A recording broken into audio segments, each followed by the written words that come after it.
le Haut Conseil des finances publiques que je représente ce matin, tient compte de la réalité. Pour atteindre 1% de croissance, à partir d'un acquis de croissance que nous avions en début d'année de 0,3, pour atteindre ce 1% de croissance avec le résultat du premier trimestre, qui était une croissance zéro, nulle. Il faut un bon. Il faut une forte reprise. Il faut des trimestres à 0,5% de Vous la croissance voyez venir ? au deuxième.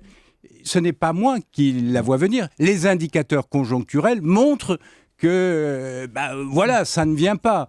En tout cas, pas à cette hauteur-là. La Banque de France a annoncé 0,2 pour le deuxième trimestre. Nous attendons donc, les chiffres Didier de l'INSEE. Migaud, la Cour des comptes, le Haut Conseil ne voit pas de retournement à l'horizon. Ce n'est pas...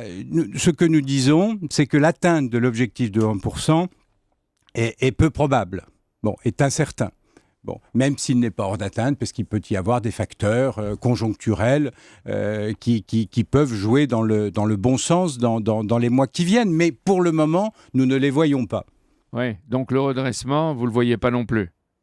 Le redressement, on voit bien que le résultat sera meilleur en 2014, heureusement, qu'en 2013. Mais il y a un certain nombre de fragilités, de risques baissiers. La Banque Centrale Européenne a pris des mesures qui vont dans le bon sens, mais elles mettront du temps.